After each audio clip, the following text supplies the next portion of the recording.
Coming to a YouTube channel near you.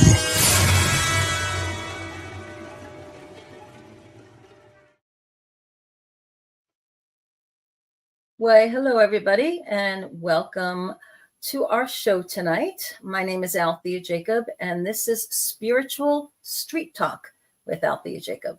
So we have a guest producer tonight. His name is Justin, and he's behind the scenes filling in for Grizz. Grizzly is feeling better, but he is on the road. So we can still send him our good prayers and good mojo for safe travels and great experiences at his conferences and the places he's going. But as a result, you have just my face to look at tonight and my interactions with you. So I do hope that you will post comments and questions. And so I'll be able to respond and react to those a little bit more. And I also wanted to wish everybody a happy spring, right? It is the spring equinox.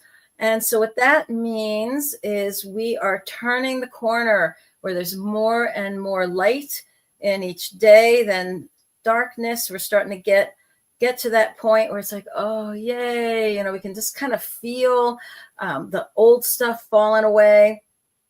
And one of the things that was big on the news these past couple of weeks was there was something called an eagle cam, and all of the Weather Channel people and a lot of the news people, and I forget what park it was in, but it could have been like, I don't know, it was Michigan. I don't remember what park it was in, but it was a camera that was set up in, was able to view an eagle nest that had 3 eggs in it. And they would watch as day after day. So for 10 hours during the day, the mama sat on it. And then when the mama had a break, the daddy would sit on them to keep them warm. And meanwhile, they're showing like there's, you know, windstorms and snowstorms and rainstorms and everything else. And these 2 parents were taking such great care of the eggs. And 2 hatched, I think it was a day before the 3rd one.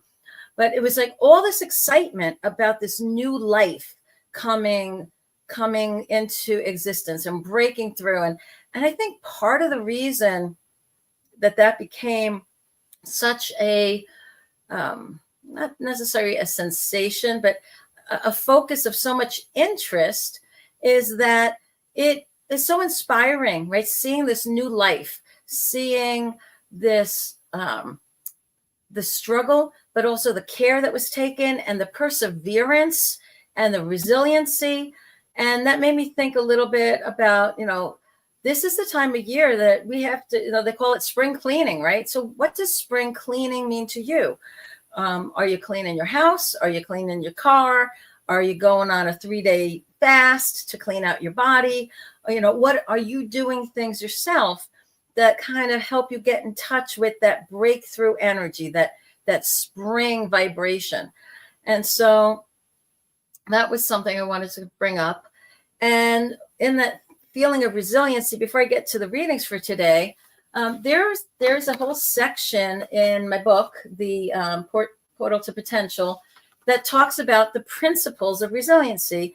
And I thought, this might be a nice time to remind everybody of those principles and how do we move forward to become the best possible version of ourselves, and how do we get out of the quicksand when we're stuck, and how do we stay focused on the things that are most important so we can become the people we want to become, that we can fulfill our life purpose and fulfill the full measure of our creation, right? There was a reason we came into physical form, that we left the spirit world and came here. Hi, y'all. Thanks for the hellos. Appreciate it. And so 12 ideas to ponder to improve our lives, right? What is resiliency?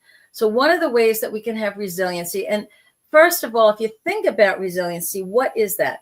That is that ability that we have to figure it out and bounce back and get through pretty much anything that creates a difficulty for us. Hey, Lorna, thanks for coming in from the UK there, girl. That's I hear there's good weather there. Hey, Scott, thank you for joining in. Okay, so one of the first things that we can do to have that resiliency is learn how to ask better questions. Remember, what we focus on grows. Do not dwell on things that are outside of your control. You can't control what other people say or do necessarily. You can't control external events, but you can control your thoughts, your emotions, and your choices of how you react and respond to things, right? So ask this question instead. So this, now what? Where do I go from here with what I can handle, with what I can do, or what I can influence myself? That is a very useful question to ask when you're faced with a challenge versus why me? Why do bad things keep happening? All this kind of stuff. Now, it's important to see patterns and learn, like if you keep making the same mistake, it's like, maybe there's something I need to notice. And it's also important to very quickly problem solve and get on with it. Because I'm sure y'all know people, as I do, and I was one once, when things kept going bad, you dive in there too deep trying to figure it out. And it's like you're spending every your waking moment thinking about your problems. And it's like, wait, I don't want to be thinking about my problems. I want to be thinking about my solutions. I want to think about my blessings and opportunities and the good things that are possible out there in the world. Okay. So 2, do the best you can with what you have or have left. What you have or have left. So even if you've had a disaster strike and you look around and you're like, oh my gosh, I got nothing. Or something happens out of the blue and you lose a loved one, whether through death or divorce or whatnot. And you're like, what? And how did this happen? Right? Well, asking yourself, or what can I do? How can I be my best self as I go forward? It's normal in the normal course of life, or while you're in the middle of a crisis or time of tribulation, it is critical to focus on what you are doing to move in the direction of what you want and need. Begin or resume with the end in mind, right? So never lose that focus. Never lose that, oh yeah, eye on the prize. This is where I was going. Okay, the world may have derailed me and detoured me for a little while, but as soon as I can gather myself together, I'm back on track. I'm doing my part. Be clear about what you want and you don't want. If you're sending mixed messages to yourself, to others, and the world around you, you will get mixed results, right? Acknowledge your progress.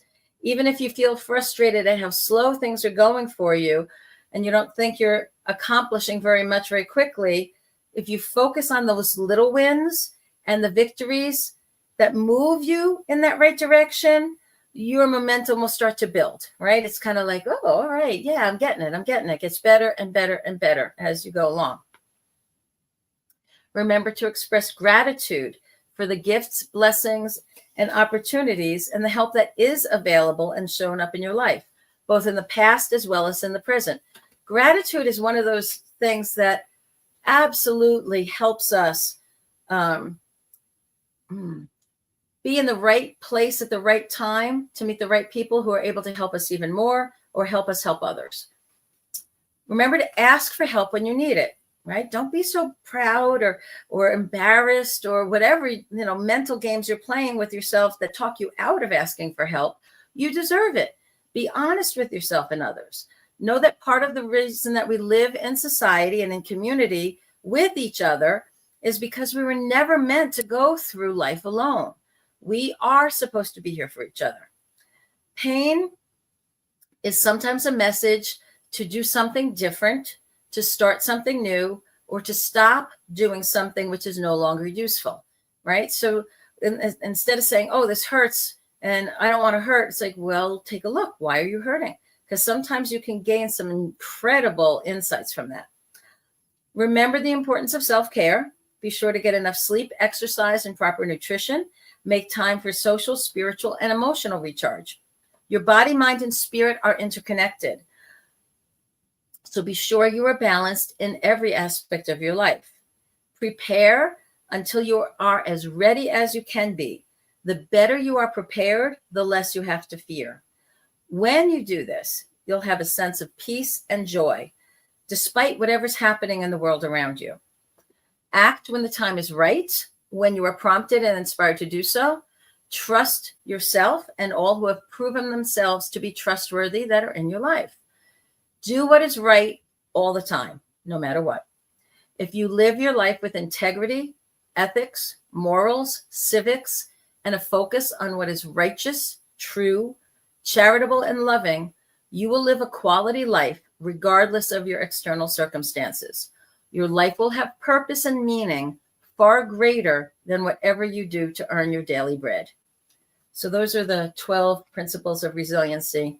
And I think it's worth, revisiting them once in a while. And one of the ones that jumped out at me was the importance of listening to those promptings and asking for help. So I had something fun happen. Actually, it was just yesterday. I'm working on another book, so I spent about 4 hours writing, and I got really cold. So I said, no, I'm going to take a little meditation break and warm up.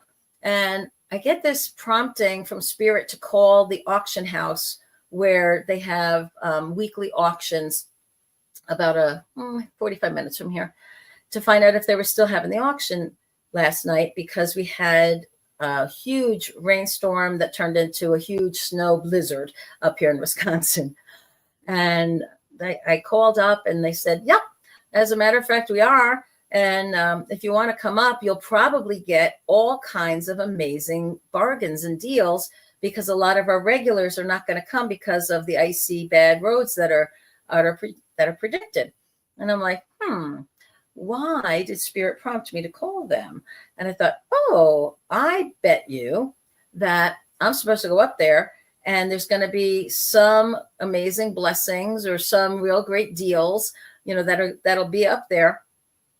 And so I went up there, and there were only about 40 people instead of 200 that are normally at this place. And so it's a 3-hour long auction. And by the time they got to the last hour, there were less than 5 people still bidding, including myself, on things. So I wound up getting all kinds of amazing deals on stuff, right? And more about that another time. But now I have this dilemma of how am I going to fit all of this stuff that I just bid on in my car? And so I asked them, hey, can I leave some of the stuff here overnight, and then I'll rent a U-Haul truck in the morning and I'll come back and I'll get it? Because a few of the things I found were these beautiful paintings and framed artwork and things that were just so aesthetically gorgeous. And I got them for incredibly cheap prices. I'm like, this is insane. And I was so happy, but they were too big to fit in my car. Literally, they were huge wall hangings and things, just gorgeous. Almost the kind of things you'd see in an office or a museum kind of setting, or a gallery versus somebody's house. But I happen to have a training center here and where I run retreats. And I wanted to have some really beautiful artwork up on the walls. So that was the main thing I was focused on. But then there was all kinds of other things that I wound up with. So now I have the dilemma of, well, I got home safe and sound through the blizzard and everything.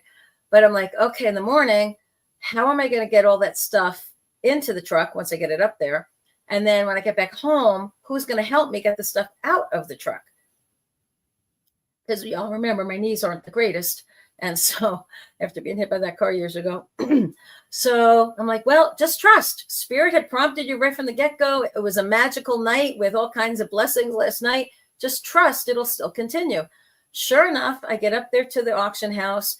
They're already setting up for, hey, Twisted, already setting up for the next auction, which will be next week. But little by little things come in and they, have to sort through it and get it ready. But there was one older gentleman who said he'd help me. And I was like nervous as anything. He must have been 80 years old. I'm like, oh my God, this poor guy's going to help try and jump up and down into his U-Haul truck. And then I'm going to be, I'm going to kind of look around and say, like, I got to find some help for this guy. And there was a man who was going through the garbage can to take out recycling. And I suspect so that he can go get the 5 cents per can. And I said to him, hey, would you like to make $10 and help my friend here load up my truck with this stuff? And he was like, oh, yeah, right. So he was in the right place at the right time. He was thrilled. So instead of getting a handful of nickels from the extra cans that were left over from last night, he was able to make a little bit of money. And I had somebody help me load. And then I thought, okay, that's all well and good. Now, how am I going to get all this stuff out once it gets to my house and get it to the different rooms where I need it or the different places I want them? Because a lot of the stuff was heavy or bulky or just even me getting in and out of the truck, using step stools and stuff would have been kind of really a challenge. So I called a friend from church. And I said, by any chance, are you off today or can you go in a little late to work? And they were like, no problem. And so they showed up and they helped. And it was, I won't say effortless, but it was just so graceful and easy. And that's one of my measures for, is this something Spirit directed in my life or not? Because when I'm hitting those roadblocks over and over and over, and when we come into those, excuse me one sec. When we come into those roadblocks in our life, one of the things that happened was that that those roadblocks are usually a way of Spirit saying, chill out, wait, the way's not clear yet, or there's a better way, or there's some other opportunity that's going to come. Don't try to force the issue. That's on one side. On the other side is when things just pop in out of the blue, and when you act on them, it's like blessing after opportunity after blessing to start falling into place to make it all happen. Those are the ones I go, okay, I guess I was supposed to have this artwork for my retreat center. And maybe someday y'all will come and see it, when you come and visit me here in Wisconsin. So anyway, that was kind of that bit of being willing to follow a prompting, not override it with my intellect saying, oh, I don't want to drive 40 minutes in a rainstorm and then come back in a snowstorm or a blizzard, But, let truth be told, I live near a major highway. And, that's usually the roads are plowed or at least have enough traffic on it to keep them reasonable. What is my car? 2019. So it's a 6-year-old car, but it's in good shape. It has snow tires. I was like, all right, you can do this. And I was kind of up for the adventure. I had a ball, and I wound up with all these little treasures that I'm like, thank you, Spirit. That was like really kind. But I wouldn't have had that if I just kind of overthought it, right? We have to remember when we get these promptings from Spirit to acknowledge them. Don't overthink them or try to second guess it. Check back with our heart. Does this feel right? And then check with our gut. Does this make sense? And when I'm on the phone with the auction house and they're like saying, yep, you should come on up. You'll get great deals and this and that. And I'm like, okay, makes sense. Feels right. Sounds good. All right, I'm going. And like I said, it all turned out amazingly well. I could not have planned it as well as everything just fell in place and happened. So it's important for us to pay attention to those promptings from Spirit, especially when they really do seem like they're a little bit out of the blue, because it can help us, attract blessings. And even now the help, I had to ask, right? There were not people just volunteering or just mystically appearing saying, oh, I will help you on either side of the trip. I had to ask somebody. But the fact is, I paid attention to see like what's happening around me. And, oh, I bet you that person would be willing to help. And I made the phone call to the friend from church and it worked out, right? Because I was also prompted to and were inspired, or my intuition said, oh, try this person versus that person. And it was exactly right. So we have to be proactive also. We can't just sit around waiting for blessings to plop in our lap, right? One of the challenges with The Secret when it came out is everybody thought, oh, I can just think about what I want and it'll just magically appear. We have to put effort in, guys and ladies.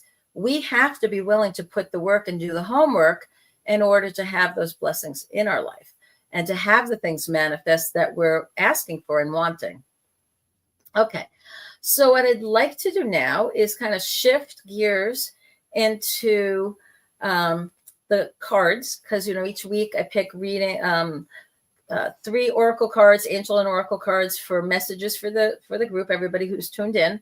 And it doesn't matter whether you are listening to this live tonight or whether you are tuning in or downloading it a week from now, a month from now, or a year from now.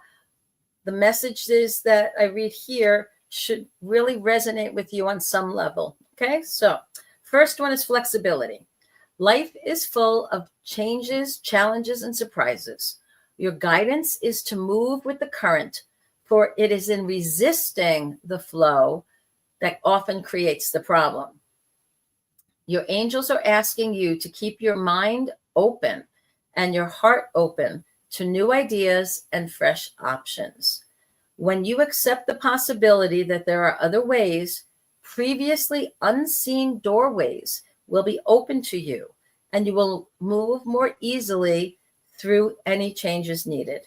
There is a solution to every problem. So look at things with the eyes of love and positive expectation. Then life force will flow freely through you. You will feel healthy and alive and can access the necessary resources and wisdom within you to help you through the change. Flexibility, right? We can't always have it how we want it. Remember, you can have what you want, or you could try to control how things are in your life and then hope you get the result you want. But very rarely can we have what we want as well as control how we get there. It's usually we have to kind of pick one versus the other.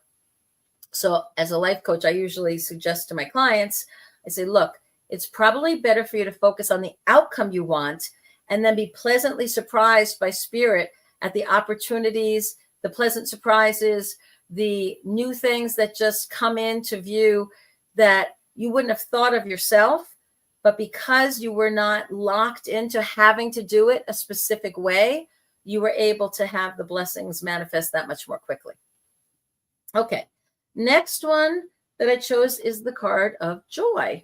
And this angel card says, joy is the highest energy of all. It is the magical sense that everything is possible. Joy springs from appreciating the gifts within each moment. Joy allows you to attract and create your present and future moments at their highest possible levels. So I know we've talked about this before, but joy is one of those things that recharges our batteries. So if we're feeling frustrated or stuck, or we know things should be better, instead of working harder, one of the things that is recommended is we kind of step back away from the work and play, rest, do something that recharges our battery, that makes us laugh or smile and brings us that joy. And then when we circle back around to whatever it is we were working on, it's like, the answers come, the solutions are clearer, and we just have a better energy to get through even the muck and mire of it. We're able to get through and get to the outcome that we were hoping to have.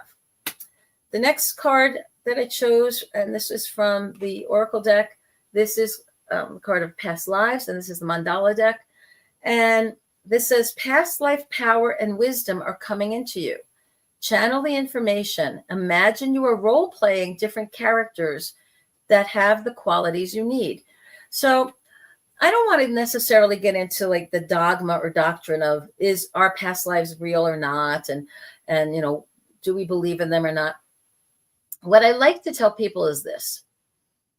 Let's just pretend that such a thing as past lives exist, because that construct, that energy construct, and that way of thinking can be very useful and helpful. So if we are souls that have come into body and have gone through life experiences before, and we keep trying different things, somewhere in the wealth of our tapestry of all these lifetimes that make up our soul, there are answers to questions, there are skills and abilities, there are things we have figured out in, most likely in other lifetimes, that we can draw upon now. And so I like what the card says here is just imagine, just do role play and say, okay, when was the last time, or was there ever a time, or let me call on the time when I was a famous author, and channel that energy of being focused and excited and able to write or get the information down and through, so that it just flows effortlessly and gracefully. And the content that comes through is something that's interesting and useful to an audience and will make a great book someday. All right.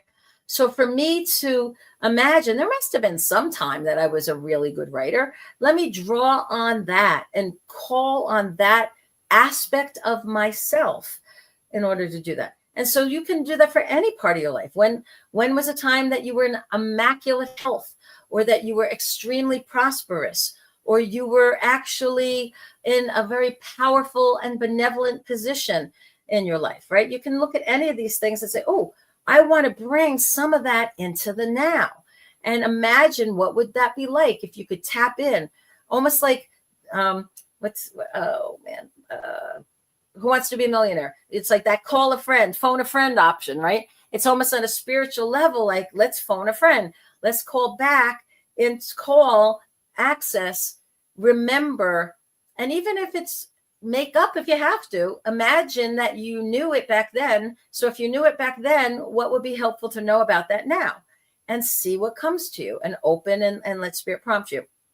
So I like those cards together. Flexibility can help you create joy, and being in touch with and imagining your past lives can help you overcome any obstacles and bring to you an empowerment from those lives. All right. And then I picked 3 tarot cards for today.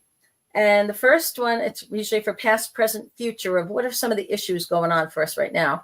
First one is the Hierophant. And the Hierophant, hello from Australia. Well, hello there, Kelly. Thanks for joining us tonight. All right. So the Hierophant is a card that is all about authority figures.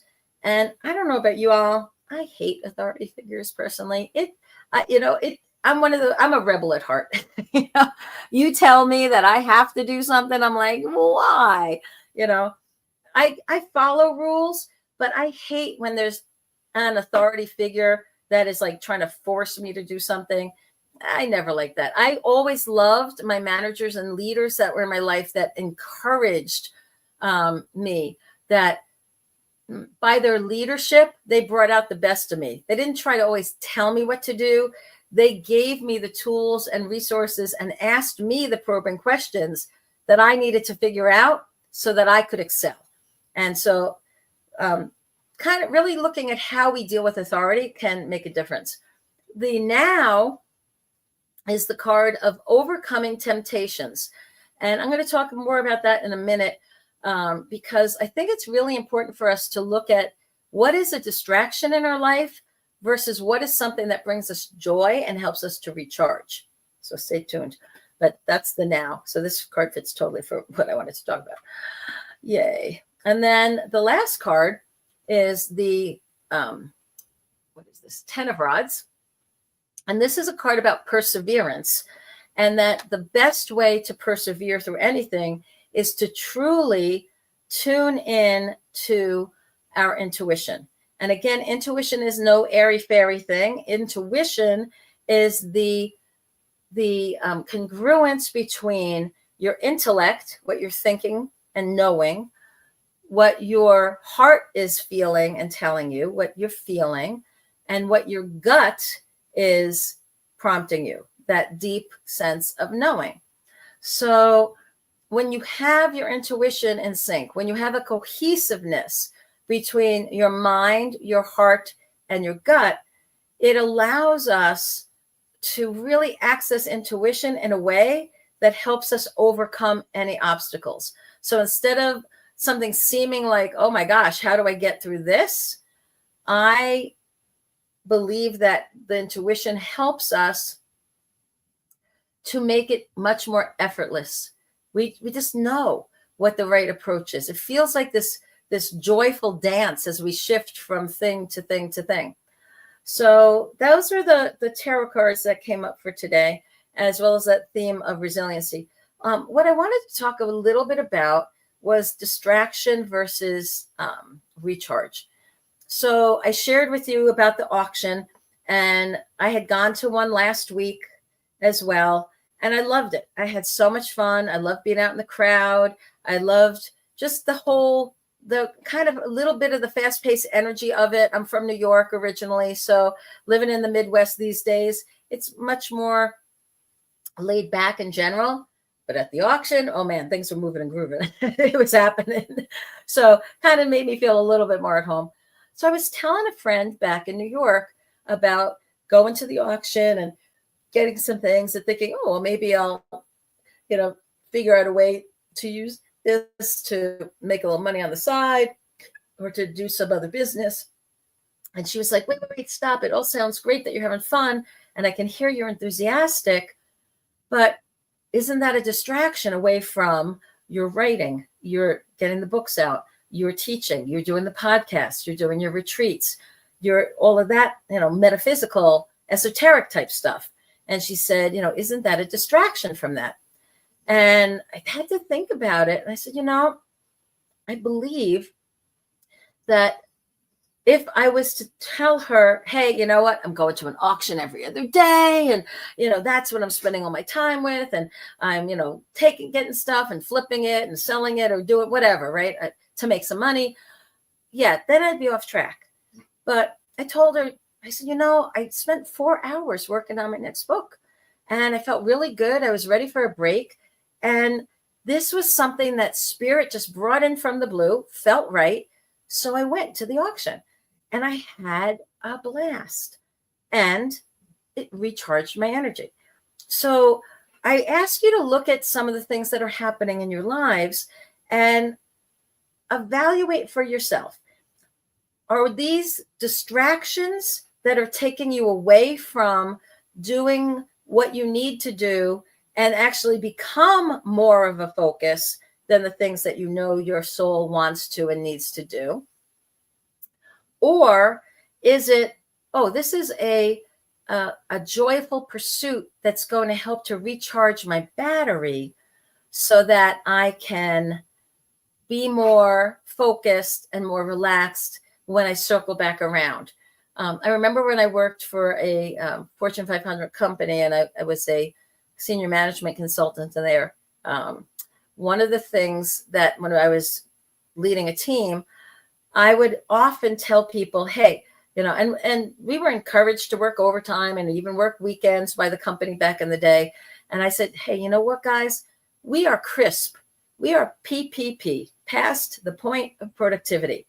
And if we try to force it and bang it out and muscle our way through to last and to get to that, I said, it's going to be painful and it's probably not going to be pretty. And it may not get us to the real answer we want or the result that we want.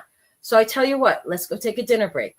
Let's go home, go sleep, go be with your family, go be with your kids, go play with your dog, get away from here for several hours. And then when we come back tomorrow, let's come at our project fresh and see what happens then. And I can tell you, there was never a time that I regretted offering that advice and having it be taken. Because when they came back the next day and when I would come back the next day, it was almost like all new ideas were flowing and more energy was there. And people were just more rested and happy and joyful. And we were productive. We got even more productive by taking some time away from the actual project and getting that extra, sleep or joy time with our family. So it's important to have that balance in your own life, right? So if you find that you're pushing and pushing and pushing and you don't seem to be getting anywhere and you're exhausted all the time and frustrated, my advice, and I ask you to do this with this sense of adventure and curiosity and like, wow, I wonder if this could really work, is pull back from whatever it is that you feel like you're just pounding and pounding and getting nowhere, and do something else for a little while. Do something else that's fun, relaxing, rejuvenating, re-energizing, something that would help you just have a different perspective for a while. And that different perspective can be cross-training.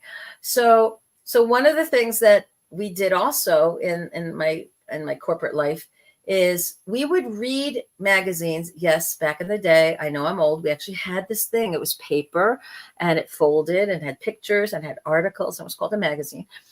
And we would look at different magazines and read the articles in them to see how they inspired us with Teamwork Now. So one of the things we read was Golf Digest. You're like, Golf Digest, what? Well, think about the mechanics involved for a golfer to fine tune their stroke, fine tune their swing, fine tune the right selection of clubs, figure out how to read the wind, figure out how to read the grass. There's a lot of parallels and metaphors that we could take from that world and apply to our corporate consulting world and the projects that we were working on for our clients. So you might think, oh, well, I'm not into golf. Yeah, but read some of these stories and let those metaphors sink in, right? Come out of the comfort zone or what's normal. You go to something that's a little bit of a stretch, but it can actually be a blessing that plants the seeds and brings even more into your life. So that's something I also want to encourage a lot, because I know what it's like to be frustrated because it's like, I just got to get through this to-do list. I have this list of chores or errands or stuff I need to get done for this next project or whatever, right? We have those to-do lists. And it can be really easy to get sucked in and to push and push and push so much that we just we lose our steam. We lose our passion. It becomes frustrating instead of joyful. So again, when you recognize that within yourself, that kind of experience is happening, you want to pull back from the work of it and say, okay, let me put that on hold. It's not going to go anywhere. Let me go for a walk in the park. Let me go for a jog. Let me take my dog for for a run or go play Frisbee or throw a ball for them.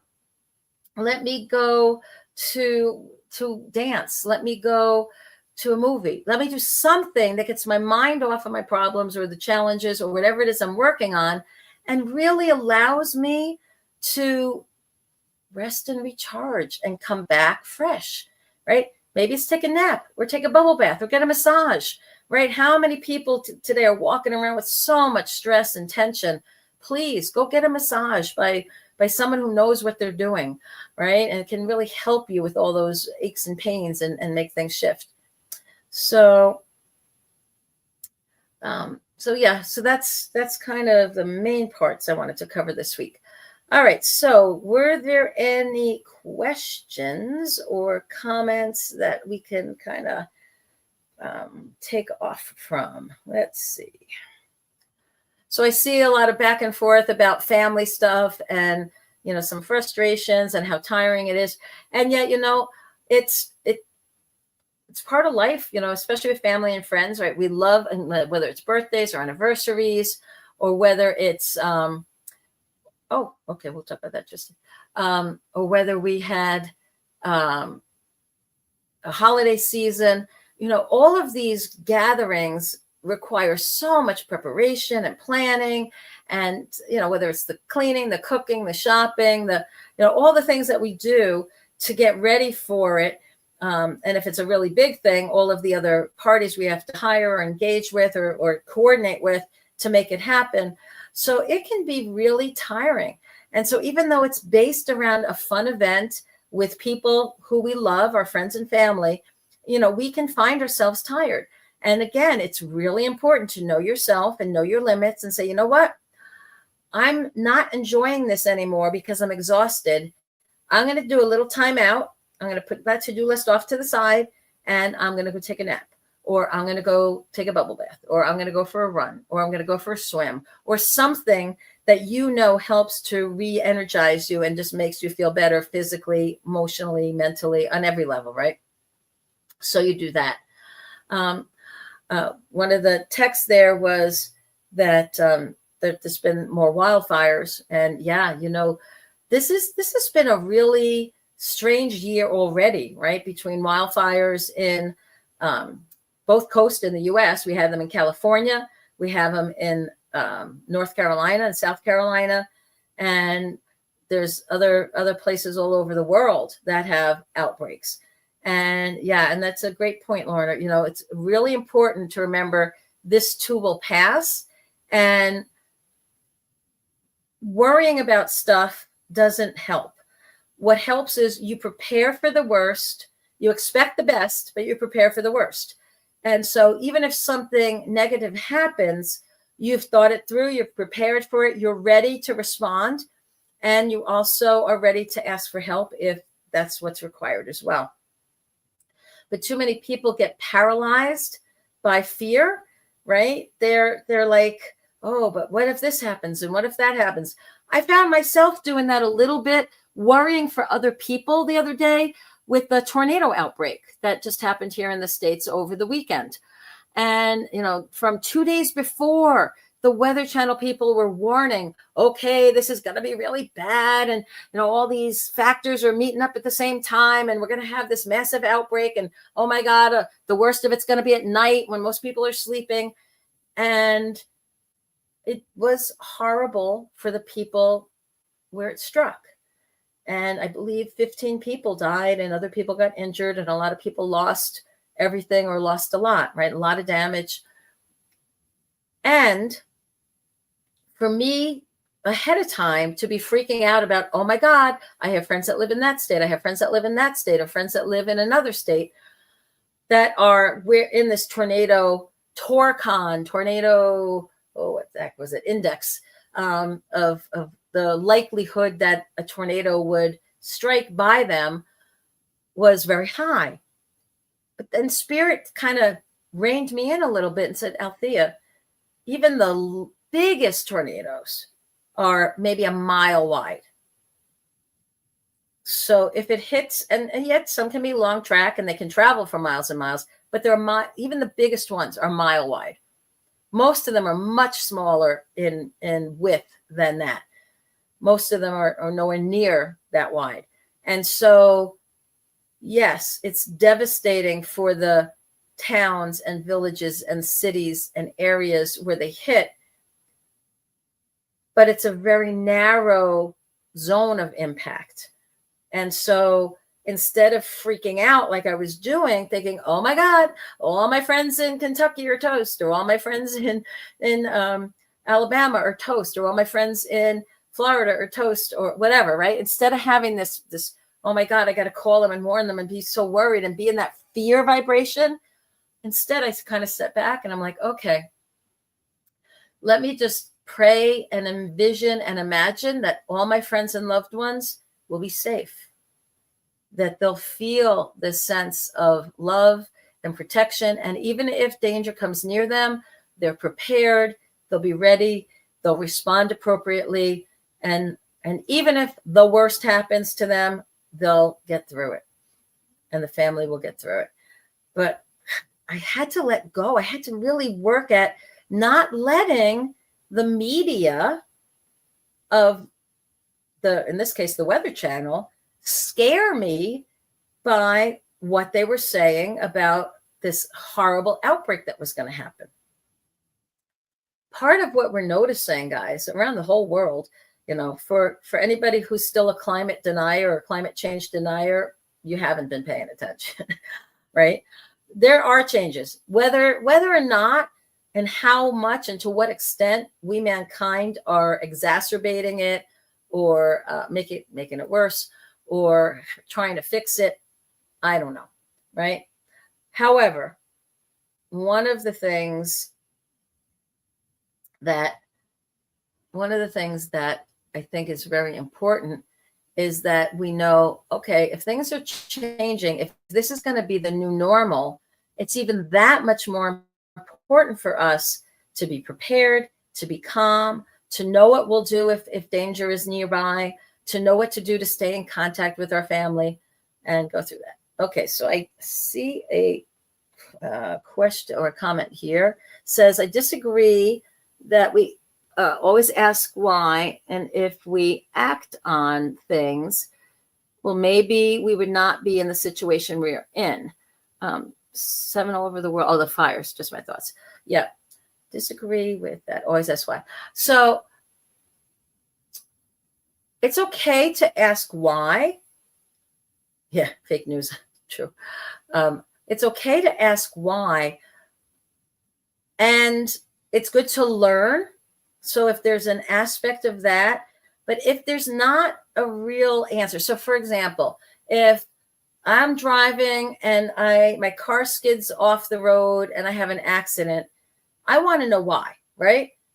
And did I do something? Was there oil or ice or black ice on the road that I didn't know about? Or, was I negligent and didn't take care of my tires? And so now they're bald. And the little bit of water, and that made it so slippery that I crashed, right? So asking why for accountability or to be able to figure out what happened so it doesn't happen again, absolutely is a good idea.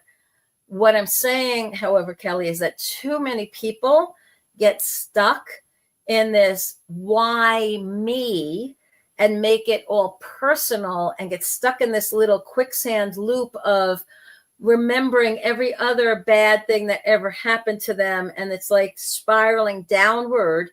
And it's hard for them to break that pattern or cycle. So what I say instead is, okay, you want to do an evaluation and figure out what happened, why it happened, and what can I do to make sure it didn't happen again. But before you even do all of that kind of retro problem solving, it's better to get yourself out of the ditch or out of the quicksand. So this now what? How do I get out of this mess? And then from that place of balance and power, you get a much clearer perspective. Because again, too many people, and I lived through this myself with many episodes in my life and when I was younger, when horrible things happened, I dwelled on, what did I do wrong? Why me? why are these bad things happening to me? I'm a good person, and I made it all about this, like this pity party for myself of, oh, I have to figure this out because, this just sucks and it's awful. And I had this happen and this happened. And it's almost like you talk yourself into nothing right or good can ever happen. So, yep. Learning from things. What's one of the old quotes they used to say, when you move forward in life, right? Let go of the anger, take the learnings, take the love, leave the rest, right? So when horrible things happen in your past, challenging things happen, trials or tribulations happen, to the best of your ability, leave the drama and trauma behind you, take the lessons, take the learnings, take the love, take the gifts, and go forward and get back on track. Because most of the times, these moments of great drama and trauma derail us from where we're headed, from our soul purpose point of view, or from a even just a desire to manifest things point of view, because remember, where your thoughts go, energy flows, right? And if you're trying to manifest something, the more you can keep your mind on it, your eye on the prize, that you're kind of sending out that vibe of, yep, this is what I want. I'm being congruent. Yep, I still want it. Yep, I still want it. I'm working towards it every day. I'm doing something to help myself get even closer, taking one more step in that direction. Then it works, right? Then it creates this momentum that you want. If you get distracted away from that, it's almost like, okay, for a while you can lean on the momentum or inertia that you had, but then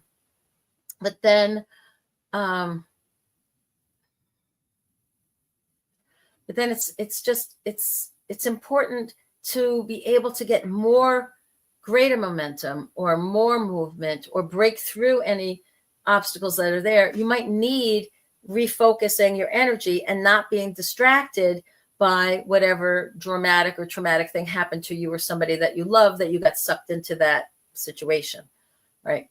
And okay, Kelly just said, I say everything and everyone lands in your lap for a reason. Simple. Yeah, no, totally with you on that. There's no coincidences. I believe that whoever shows up in our life at the time they show up, it's meant to be. And either I can help you, you can help me, or together we can help somebody else, right? That's my truth. And whatever is showing up in your life is showing up for a reason. Why? Because we are co-creators of our life. We have input. The question is, are you unconsciously or subconsciously creating what's happening in your life? Or are you conscious and super consciously, with insight from the highest self, promptings of spirit, guidance from loved ones, are you creating out of that space and place versus the other? And so that's definitely, something again to ponder. I want to talk a little bit about one of the comments that came through real quickly was about, news as it's all false. I don't think that we can throw out all public communication, the news out there as false and say, oh, none of it's true. I think we have to be really discerning, especially in this day and age. And I think it is a valid pursuit to look at different sources to see what ones resonate with you, and also which ones have, I would say, not necessarily provable information, but which ones have done the due diligence and say, here, like when we used to do our term papers way back, here's all of the resources, right? Here's my bibliography of all of the places that I got this information that I wrote, right? You want to be able to figure out, like, where did they get this from? Are they just making up these numbers and saying random stuff? Or is there some truth to it? Did they take a truth and distort it? Did they take a number and misinterpret it? It's important to know. And I also find that there are some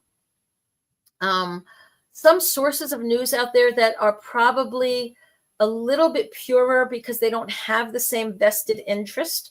So example, listening to a BBC broadcast about what's happening in the United States might be really interesting, right? Listening to PBS, the public broadcasting system, where it's apolitical, right? It's above or beyond political, right? And so it's really interesting to see like what's there. There are certain news organizations that have been known to be like, hey, we do our homework. Here's all our sources. Here's where we got this from. This is the facts, ma'am, without filling it with the bias and the interpretation. And I think that's where, especially here in the States, we've run into a bit of a pickle, because news, for the most part, is commentary. It's subjective instead of objective.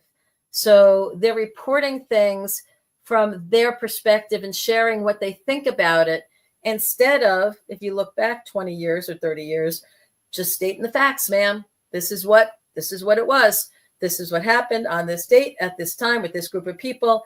And no one judged it as it's good, it's bad, it's horrible, it's wonderful.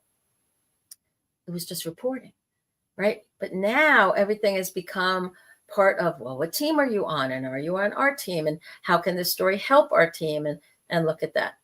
So there's a great need for us to use discernment and tune into our intuition when we're hearing news stories, when we're seeing things on Facebook, when, because somebody said, oh, I saw it on Facebook, so it must be real. And I'm like, have you heard of AI?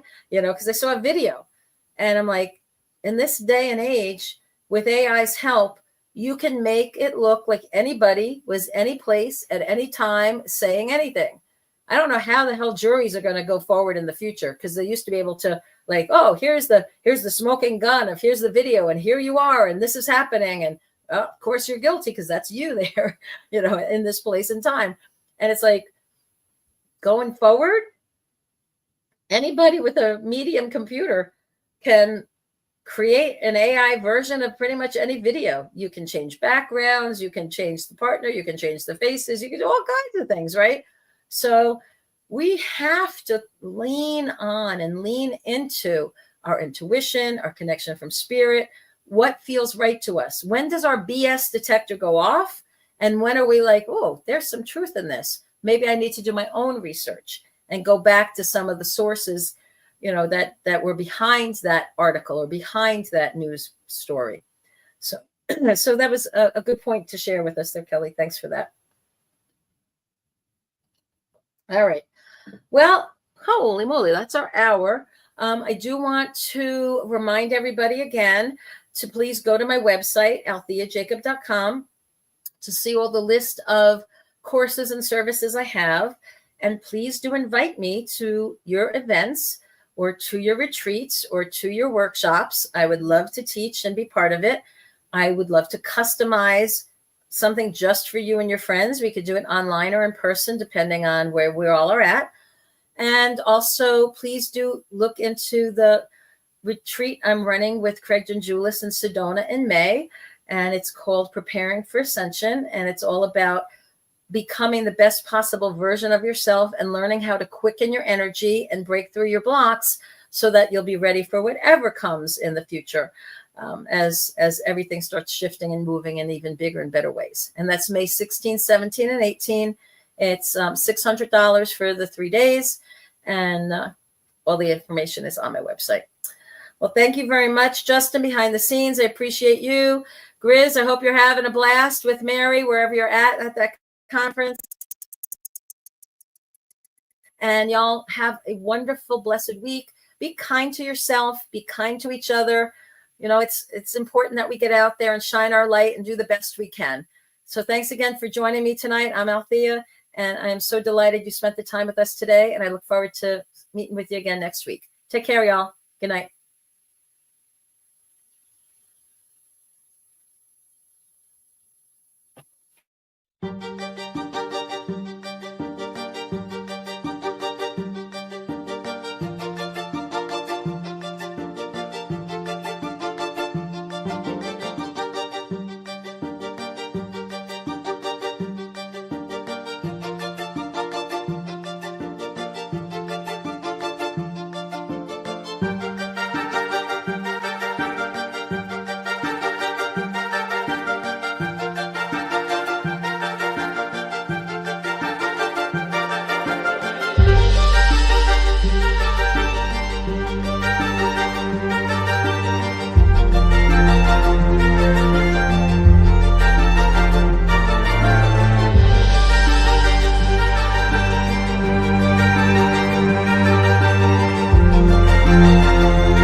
Coming to a YouTube channel near